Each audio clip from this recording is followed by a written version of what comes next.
Hey guys, my name is Tensor. Welcome to another Flutter tutorial. This will be part 2 of our movie searcher tutorial. In this part we will be building out the database and we'll be doing a heavy amount of refactoring so that everything looks and acts a bit more fluid and consistent. If you're coming into this tutorial and you haven't watched the last tutorial, I recommend going back and watching that last part. Or at the very least, I recommend getting the code for that last part so that you can follow along. What I really want to do first is refactor our application. In this case, I will be creating a new folder called Screens, and inside of it we will create a file called Movie View, and we'll go all the way down here to our Movie View widget and the Movie View state, and we want to cut all of this and just put it into this file. And of course, to wire everything up so that it works like before, we need to import the Flutter material.dart file, and we also need to import our model. Back inside of main, you'll notice that there is an error because it can't find the movie view. So we need to then import this new screens movie view dart file. And to bring in the import, you just import movie app screens movie view.dart. Okay, so now that we've moved our movie view into this screens folder, we want to now edit the graphical user interface of this movie view. If we recall the graphical user interface for our application, when we start to type in a movie name, it brings up the movie poster, the title, we have this favorites button, and then we have this arrow down button. Currently we're using a card to generate this widget, but there is a better widget class that we can use to generate this widget, and that is what is called an expansion tile. An expansion tile is like a list tile, except it has the added functionality that it will expand out and allow you to add more content to it. You'll notice that once we put in expansion tile, a bunch of errors pop up, and that is because child is not a property of expansion tile. Instead, what we want to do is replace child with title. Now if we save this, you'll notice we have these arrows, and we can click the arrows and they actually do something. They change color, but they don't actually expand out into anything. They also push over our icons to the left, and they make this down arrow redundant. So let's go down to our second align here and remove the down button. Without the down button, we now have our favorites button, and we have this arrow here, which will expand the tile when we add the part that we want it to expand to. Now what we want to do, however, is take this icon button and cut it out from the align, and then remove the align itself, and come all the way up here to the top, and then paste our icon button into a property of the expansion tile called leading. If we look at the new layout, you can see this will put our new star to the far left. This makes our layout much more organized, and it also allows us to follow the convention of the material design spec. You can see here that the general material design application has the state or the primary action of a card on the left. In our case, that's the favorite star, and then a secondary action or secondary info on the right. In this case, it's our drop-down menu. And if you guys want to read through these guidelines, I'll link them in the description for you. Now with our expansion tile, we want to add a few more properties. Specifically, we want to add the property called children, and this is the area that expands out when we click on the button. We can put a container in here, and our container will have rich text. And then our rich text will have a text span. And then inside of this text span, we can put our movie state overview. Now if we come over into our application and we click the button, this now allows us to expand down to the overview. We also want to add another property called initially expanded, and we'll just put in false. And this will make sure that all the cards will pop up as collapsed rather than expanded when they first enter the view. And you'll also notice that if, for instance, I expand this card open and then I scroll all the way down and then I scroll all the way up, the card automatically closes. Now that's not something that we actually want, so we need to create a way for our application to hold this state for each of our tiles inside of our movies. We can go into our model and we can add a new field. And of course, we want this field to be a Boolean. And we're going to call this field isExpanded. We want to add our isExpanded to our constructor. And of course, we need to declare it in the body of the class, but we don't need to add it to the method down here. Now we can come back into our expansion tile.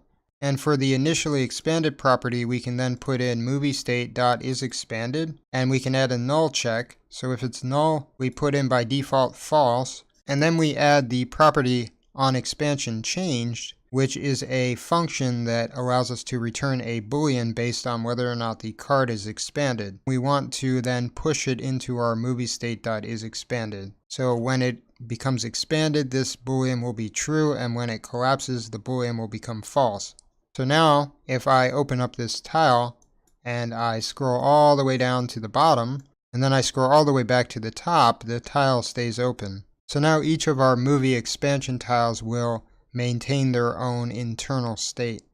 Also, we can add some padding to the text container, and then add a little bit of text styling to our text span. I'm just setting the font size so it'll be 16.0. And in fact, I want to decrease the font size so that it's a little bit smaller than our title. And we'll give it a font weight of W300 so that it's a little bit lighter than the title text. Okay, so that's all we have to really do for our expansion tile. Now let's set up our favorite button. So to just give some functionality to our star button, we can come into the onPressed event and we can add setState, and then we can take our moviestate.favored and we can negate it. So we can say moviestate.favored equals the negation of our moviestate.favored. So now if we come back into our application, we can click the button and you can see that the icon will change from a hollow star to a solid star. Alright, so let's create our database now. We'll create a new folder called database, and inside of our database folder, we'll add a file called database.dart. Inside of this database file, we'll create a class called movieDatabase, and we want to make some imports so that this will work properly. The imports that we need for this file are package path, path.dart. We also, of course, need our path provider. We also want to bring in SQLite, and we want Dart async and Dart IO, and of course, we also need our model. The first declaration we want to make inside of our database is, of course, a database object. This is the object that we can use to interface with our SQLite database.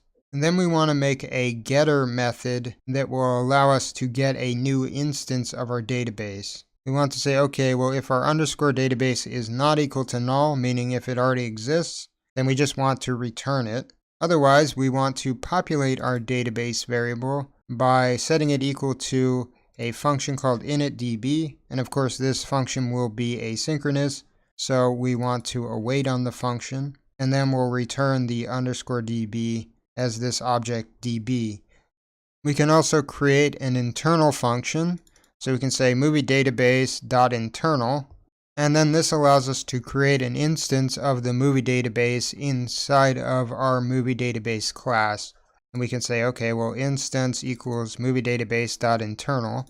Now we can create what's called a factory constructor for our movie database and have it output our instance. The factory constructor allows us to access what's called the factory pattern. This allows us to create many instances of our movie database so that we can properly deal with storing and updating our data.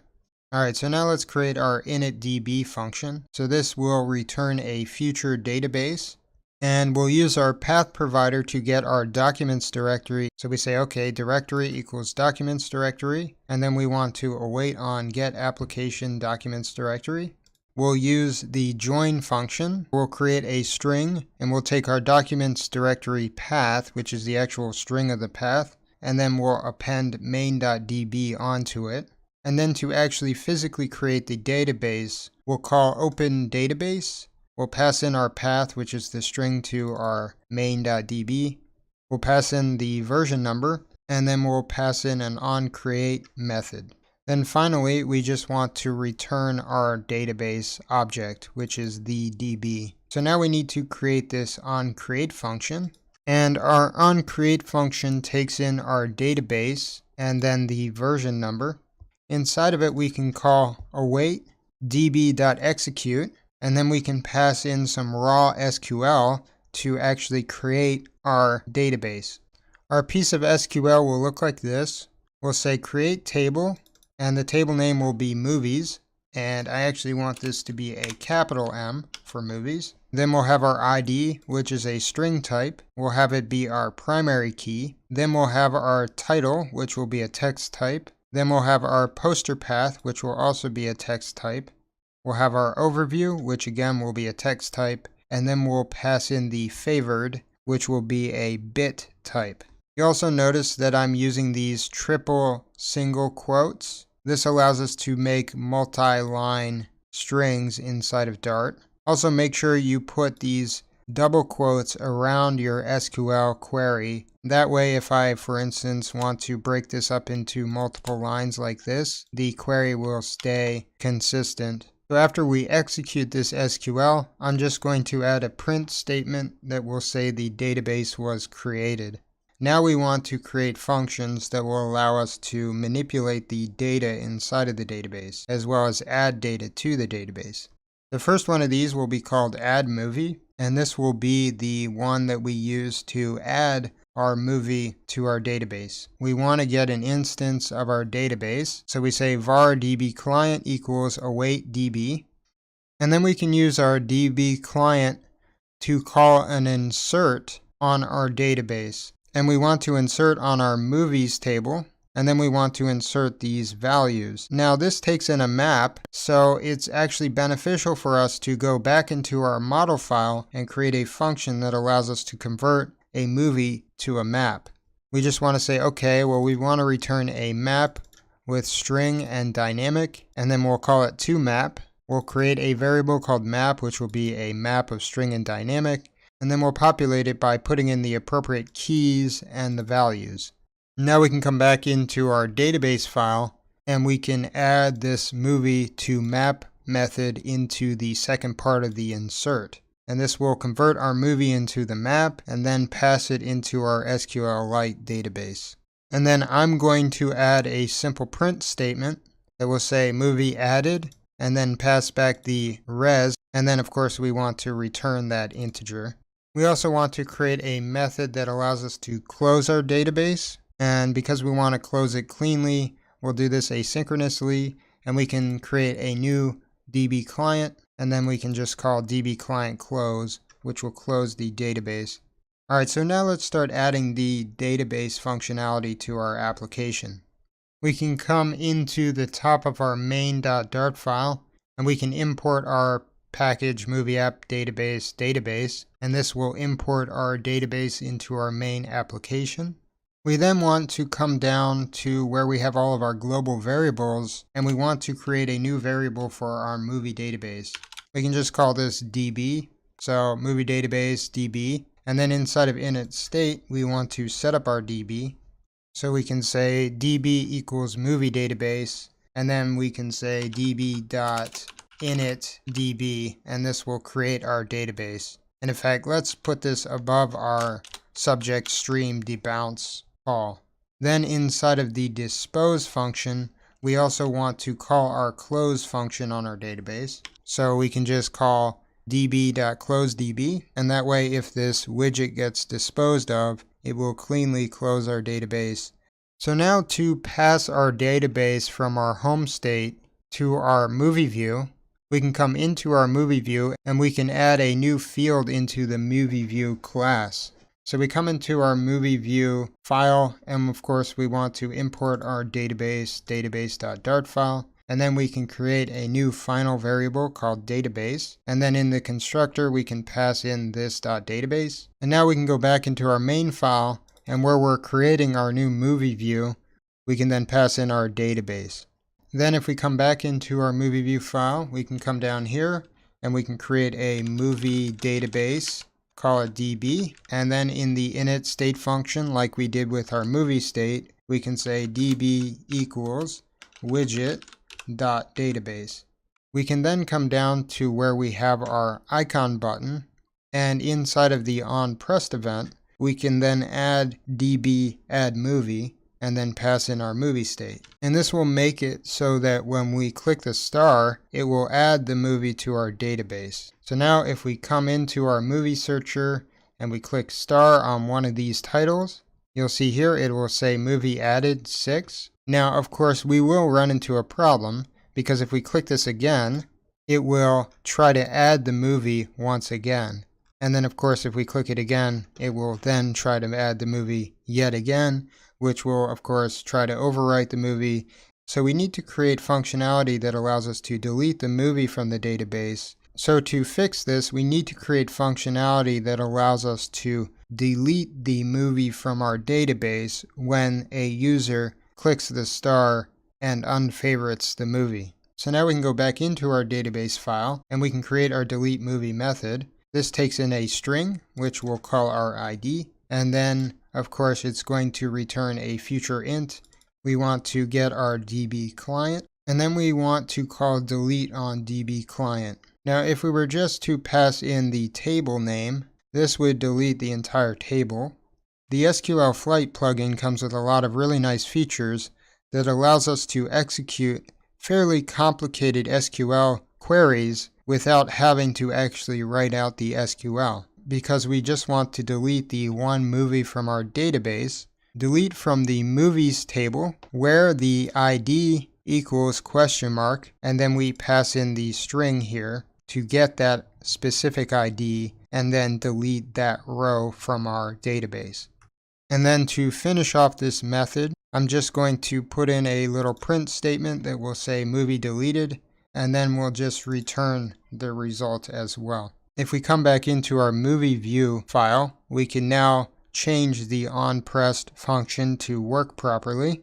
We can add a ternary operator that checks to see if movie state favored is equal to true, and if it is, we call our add movie function, and if it's not, then we call our delete movie function on moviestate.id. So now we can open up our application, and I can click a star, and you'll see it'll say movie added 7, and then when I click the star, it'll say movie deleted 1. When I click the star again, it will say movie added 7. However, there still is an error that we're going to run into here that we want to work around. If I leave this checked as a favorite, and then say I drop the search, and then I research A, and it pops up with a bug's life, I can then click the star again, and if I do this, it will then cause an exception to be thrown, because it will call our add movie function and try to add this movie to the database, but the movie is already in our database. So we need functionality that will allow us to update our database rather than add it if this exception is thrown. Let's create a method called updateMovie. And our updateMovie function will be very similar to our other methods. We'll get our DB client, and then we'll call update on our DB client. Now because we want to update our entire movie record, we need to also pass in this where and then the where args for our update function. And the main reason for this is because our ID is a unique ID, and the SQL required to make this happen just needs to update the other fields except for the ID. Because if we try to update the ID, it will cause an error. And so by specifying that we want to find a row with this particular ID, we can then update the rest of the fields without having to update the ID itself. And of course, I want to have a simple print statement that says movie updated and then passes back the result, and then we'll have this return result. Now we can come back up into our add movie function, and we can add a try catch block here so that if we do have an exception, it will call the update movie function. So we can wrap this part of our function inside of the try block, and then inside of our catch block, if we get an exception, we can then just call int res equals await update movie. And then of course we want to return the result. I made an error. When I created the update function, I wrote movie singular rather than plural. So this obviously threw an error because it tried to update a table that doesn't exist inside of our database. I can load up a bug's life and click the star, And you can see here it now prints back movie updated 1 because A Bug's Life was already in our database. And now when I unstart, it will delete it. And when I start again, it will add it. And let's say I add a bunch of these. So let's add these first 3, then clear the screen, and then come back. And now I can restart these first 3, and you'll see that they will update our database rather than be added to our database. Alright guys, so that's it for this tutorial. Originally I was going to do this tutorial in 2 videos, but I kind of wanted to add a bit more functionality to our application before we finish it.